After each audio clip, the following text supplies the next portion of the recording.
Okay, bismillah. Assalamualaikum. Bagi menjawab persoalan abang ni, yang dia tanya apa beza FG knot dengan tali shock leader dengan tali tunda lah. Tali tunda tu dia sebut tali sebat. Dia benda sama je, cuma bahasa orang lain-lain. So kita pakai sini tali tunda lah. Tali tunda beza dia, lepas tu boleh tak kalau kita pakai mainline campur dengan tali tunda, campur dengan shock leader, FG knot tu. Lepas tu kalau pakai mainline dengan tali tunda saja boleh tak, ataupun tali mainline dengan tali FG knot shock leader saja boleh atau tidak. So harap itu masuk soalan yang tu, sebab saya tak ada skrip untuk jelaskan. Okay, so saya start dulu dengan tali tunda tu. Macam sebelum ni, video sebelum ni saya dah terangkan pemaksud tali tunda tu, so ataupun tali sebat yang dikatakan oleh brother ni. Dan tali tunda tu iaitu dia bersifat benang, yang dia lebih tebal daripada tali mainline. Contoh tali mainline 15 pound, tali tunda dia 30 pound. Okay, itu maksud tali tunda. So soalan pertama dia kata boleh ke pakai 3 sekali? Tali tunda boleh ke pakai dua-dua? Daripada mainline pakai tali tunda, lepas tu pakai shock leader? Boleh. Itu lagi confident lah, kiranya lagi kuat. Selamat. Sebab saya tak test lagi, tapi kawan saya dah test. Dia test untuk apa tahu? Dia untuk buat swing cast. Swing cast, kamu nampak kan, dia pusing. Ada starlight dia pusing kan. Yang starlight tu dia pakai tu pelampung. Tapi yang kawan saya pakai ni batu ladung. Pelampung dia ringan. Dia ringan, sebab tu kena pusing je tu nak kasih batu pelampung tu ada momentum yang tinggi supaya pergi jauh. Sebab kalau kita baling benda ringan pun memang tak jauh pergi dia. Yang masalahnya kawan saya ni pakai batu. Pertama sekali dia pakai, dia buat ada jam benang dengan shock leader je okey, FG knot lah. Okey, tak putus. Tapi bila dia buat swing tu, putus. So dia geram, dia buatlah tali tunda. Dia buat FG knot shock leader tu, dia campur kan, baru boleh buat swing cast tu. Tapi memang gila lah, makan ruang satu hal gak. So boleh je untuk benda macam ni, korang jangan risau, dia ikut selesa masing-masing, tak ada yang salah. Okay, kalau korang rasa korang selesa untuk pakai tali tunda, boleh, silakan, tak ada masalah. Dan kalau korang rasa selesa nak pakai shock leader FG knot, boleh juga, tak ada masalah. So kat sini aku nak terangkan lah perbezaan pro and cons, kebaikan dengan keburukan antara FG knot dengan tali tunda. Okay, so tali tunda ni tadi dah jelaskan, dia dah tak benang lagi tebal daripada mainline. Dan bila kita sebutkan benang, maksudnya dia ada advantage kat situ, dia mudah diikat. Ya betul, benang lagi senang ikat daripada tangsi kan. Sebab tangsi ni dia bersifat licin, benang ni dia bersifat grip. Sebab dia pun ada geseran dia kan, ada friction. Macam tangsi ni licin. So untuk tali tunda ni, kebaikan dia pula pada ikatan. Dia boleh buat macam-macam ikatan.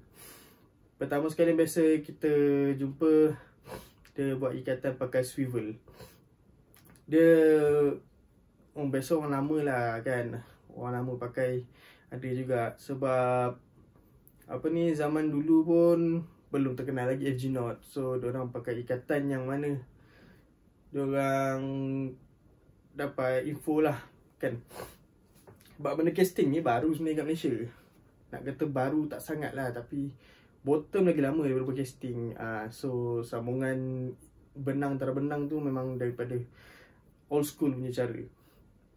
Contoh dia pakai swivel tu, swivel kecil je. Biasa pakai kecil je. Biasa kawan-kawan nampak dia pakai warna tembaga. Kadang-kadang tu brand Ichiban punya. Sebab Ichiban punya brand memang mantap. Swivel tembaga kecil tu ikatan biasa orang pakai lah. Ikat macam biasa kat swivel tu. Yang kedua pula boleh pakai buku 5. Ikatan buku 5 untuk sambung dua tali tu. Tali 15 pound dengan 30 pound lah, untuk sambung dua sambungan tu. Tapi kalau diikutkan buku 5 ni sebenarnya macam kurang sesuai sebab tali yang berbeza ketebalan. Sebab buku 5 ni dia perlukan tali yang sama ketebalan baru dia sama-sama grip. Kalau tali yang berbeza ketebalan ni sesuai pakai blood knot ataupun fisherman knot. Fisherman atau nelayan lah, ikatan nelayan. Dua ikatan ni sesuai untuk tali yang berbeza saiz. So itulah dia, kalau untuk pakai tali tunda ni ada pilihan lah ikatan yang kita boleh buat. Okay.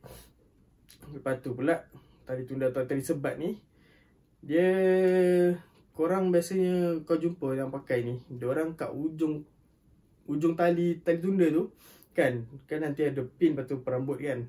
Biasa kat pin dia tu, ikatan dia biasa buat palmono.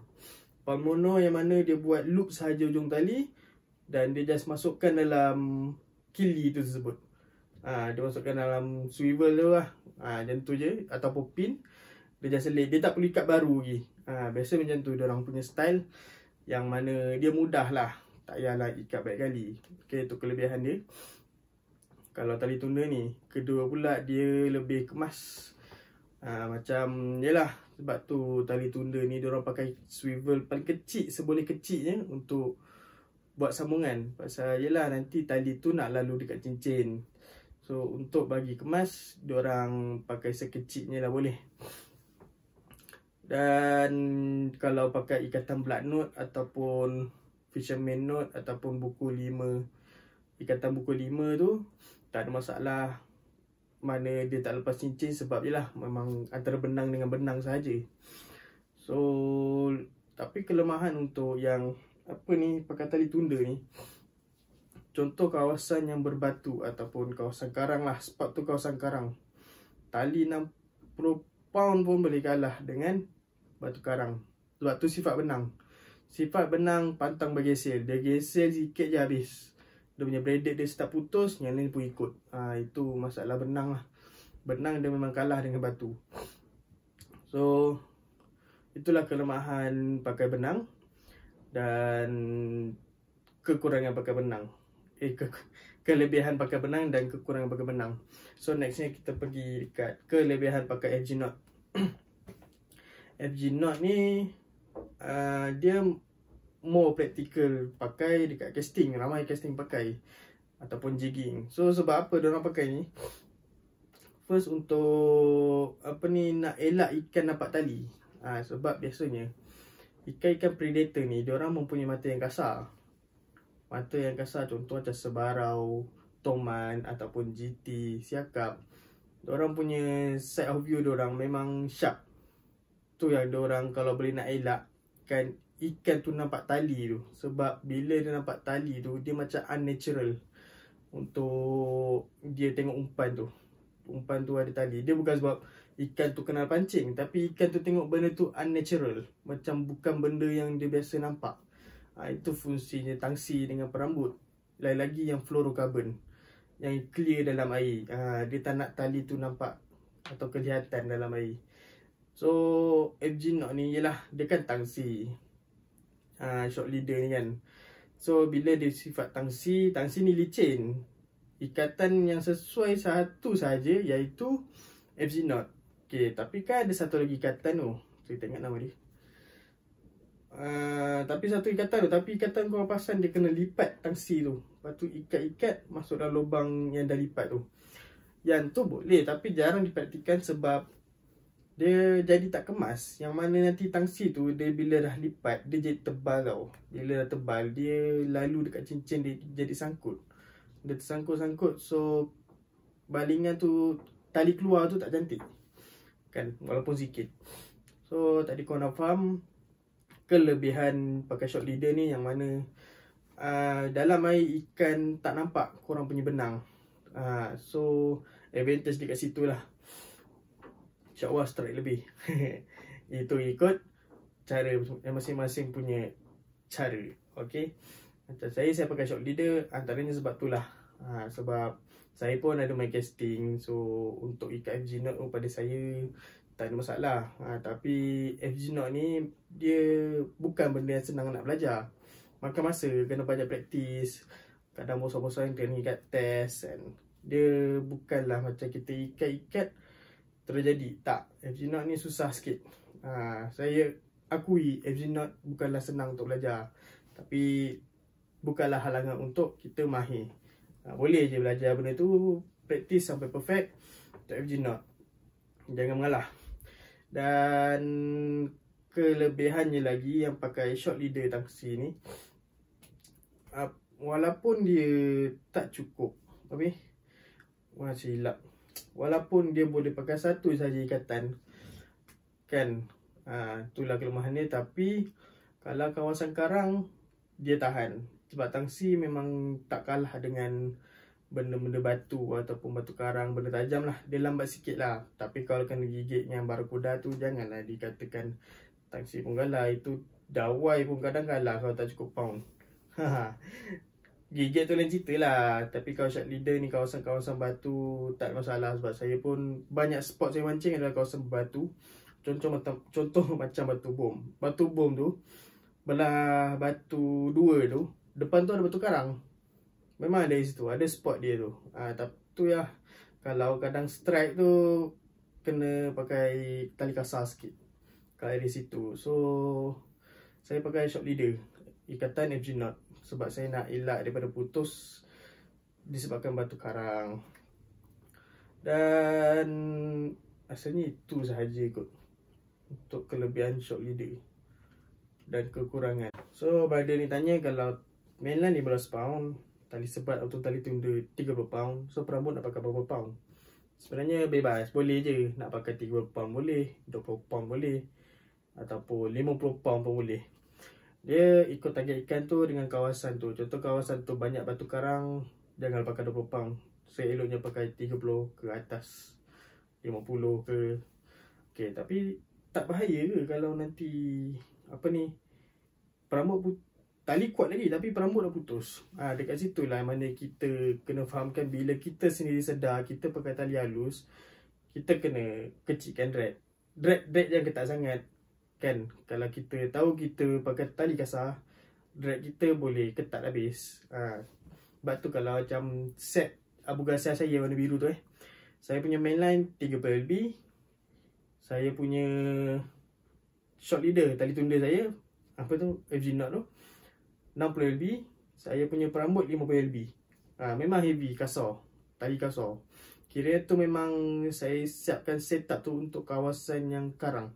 Tempat-tempat karang kalau kena ikan makan, memang saya tak bagi chan, drag habis lock. Kita pump dia keluar, jangan bagi chan. Macam korang pernah tengok video saya sebelum ni, ada saya keluarkan, saya strike kerapu tu, kawasan batu karang tu, berbudas-budas tali tu. Tu kalau pakai benang tu habis. Tu dia ikut setup. Kalau korang pakai setup 15 SB, 15 pound lah kan. Okay, short leader 30 pound, tapi perambut pun 5 pound. Tapi dia boleh korang main kat karang, tapi risiko yang tinggi lah, high risk. Tapi okey je. Contoh 50 pound tu untuk standby macam pari 30 kilo ke atas kan, contoh. Dia macam tak merisaukan lah. Tapi still 15 LB tu korang kena standby tali lebih lah. Kalau korang target ikan besar, jangan pakai 300 meter. 15 LB kena 500 meter ke atas. So itu ikut, saya harap soalan tu jawab. Yang mana saya ringkaskan lagi, perambut bebas boleh pakai berapa pound pun, as long korang jaga drag korang untuk tali mainline. As long korang sedar diri korang punya tali tu kuat mana. Itu je penting. So harap jawab. Tu ikut kan. Okay, terima kasih. Bye.